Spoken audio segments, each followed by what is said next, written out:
नमस्कार बंधुरा आज के शेयर करब डिम दिए सर्षे पोस्त रेसिपि।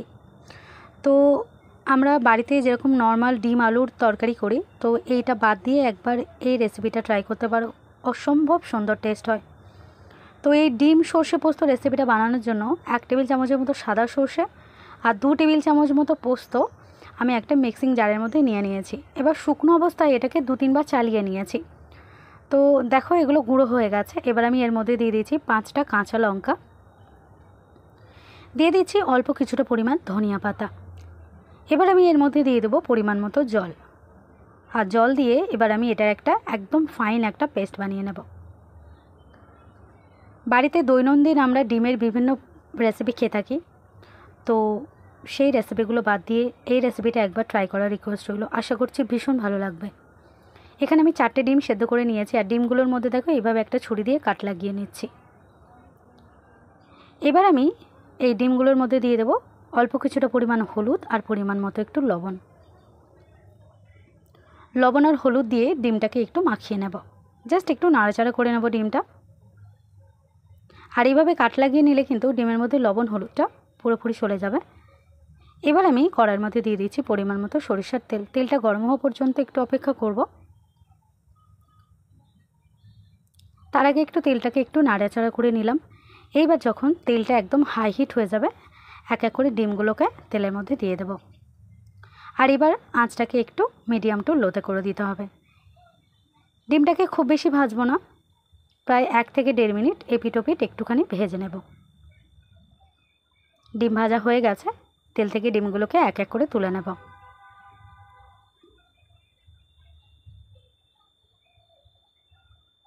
তো ডিমগুলো তুলে নিয়েছি। এবার ওই তেলের মধ্যে আমি 2টো কাঁচা লঙ্কা ফাটিয়ে দিলাম। এবার দিয়ে দিচ্ছি সামান্য একটুখানি পরিমাণ গোটা জিরা।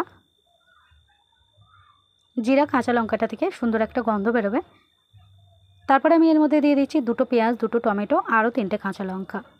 ঝালটা কিন্তু তোমরা বুঝে শুনে দিয়ে দেবে। এই লঙ্কাতে খুব একটা বেশি ঝাল নেই, সেই জন্য একটু বেশি পরিমাণে আমি দিচ্ছি। টমেটো আর পেঁয়াজটাকে খুব ভালোভাবে নাড়াচাড়া করে নেব। দিয়ে দেবো পরিমাণ মতো লবণ। লবণের সাথে আবারও একটু নাড়াচাড়া করে নেব টমেটো আর পেঁয়াজ। তারপরে ঢাকা দিয়ে এটাকে হতে দেবো মিনিট 2-এর মতো, আর আঁচটাকে করে দেবো একদম লোতে।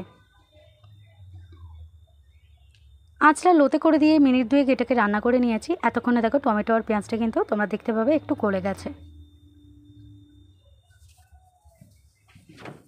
টমেটো আর পেঁয়াজ নরম হয়ে গিয়েছে।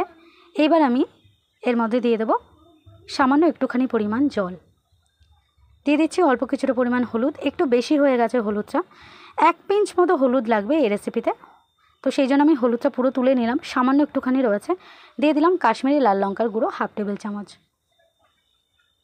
এবার আমি হলুদ আর লঙ্কাটা মশলার সাথে একটু নাড়াচাড়া করে নিচ্ছি, প্রায় 30 সেকেন্ড মতো নাড়াচাড়া করে নেব। এবার আমি এখানে দিয়ে দেবো 1/2 টেবিল চামচেরও কম একটু জিরা গুঁড়ো, 1/2 টেবিল চামচেরও কম একটু ধনিয়া গুঁড়ো। ধনিয়া জিরাটা আবারও একটু নাড়াচাড়া করে নেব। তো মশলা পুরো নাড়াচাড়া করে নেওয়া হয়ে গেছে। এবার আমি যে পেস্ট বানিয়েছিলাম সেই পেস্ট আমি এখানে অল্প কিছুটা বেশি কিছুটা পরিমাণ দিয়ে দিলাম, আর অল্প কিছুটা পরিমাণ আমি একটু রেখে দিলাম, এটা পরে অ্যাড করব। এবার আমি মশলাটাকে খুব ভালোভাবে একটু কষিয়ে নেব। আঁচটাকে কিন্তু মিডিয়াম টু লোতে করতে হবে। বেশ কিছুক্ষণ নাড়াচাড়া করার পর এর মধ্যে দিয়ে দিচ্ছি 1/2 চা চামচের মতো চিনি। এখানে 1 টিস্পুন চিনি রয়েছে। চিনিটাকে দিয়ে আবারও মশলার সাথে নাড়াচাড়া করে নিয়েছি। তারপর এর মধ্যে দিয়ে দেবো ভেজে রাখা ডিমগুলো। অত্যন্ত সহজ একটা রেসিপি কিন্তু, আর খেতে কিন্তু ভীষণ চমৎকার হয়। তো একবার কিন্তু এই রেসিপিটা বাড়িতে ট্রাই করো। যে বাটির মধ্যে আমি ডিমটা মাখিয়েছিলাম বা ডিমটা তুলে রেখেছিলাম সেই বাটিটা ধুয়ে পরিমাণ মতো জল দিয়ে দিলাম। এই রেসিপি কিন্তু খুব একটা পাতলা হবে না, আবার খুব বেশি গাঢ়ও হবে না, মোটামুটি একটু থিকনেস থাকবে। জল দিয়ে ভালো করে সব কিছু নাড়াচাড়া করে নিতে হবে। তারপরে ঢাকা বন্ধ করে এটাকে বেশ কিছুক্ষণ হতে দেব। মিনিট 2 মতো রান্না করে নিয়েছি, এতে কিন্তু রেসিপিটা একদম হয়ে গেছে। তো 2 মিনিট পরে দেখো গ্রেভিটা একদম একটু থকথকে হয়ে গেছে। তো এবার কি করব, আঁচটাকে আরও একদম লোতে করে দেবো, একেবারে লোতে করে দেবো। আর তোমরা দেখতেই পাচ্ছ যে রেসিপিটা কিন্তু হয়ে এসেছে। এবার সবশেষে কি করব, যে বাদবাকি যে পেস্ট যেটা বাকি ছিল সেটাকে ওপর থেকে দিয়ে দেবো। তারপরে একটু ঢাকা বন্ধ করে আরও 30 সেকেন্ড একটু লো ফ্লেমে হতে দেবো। তারপরে কিন্তু তৈরি হয়ে যাবে আজকের এই রেসিপিটা দেখো কতটা চমৎকার হয়েছে। এইরকমই টেস্টি খেতে হবে কিন্তু, তোমরা পারলে একবার বাড়িতে ট্রাই করো, আর কেমন হলো আমাকে কমেন্টে অবশ্যই জানিও। আজকের এই রেসিপি এই পর্যন্ত যারা আমার চ্যানেলটাকে সাবস্ক্রাইব করেছো তার অসংখ্য ধন্যবাদ। আবার আসবো এরকম একটা নতুন রেসিপি নিয়ে।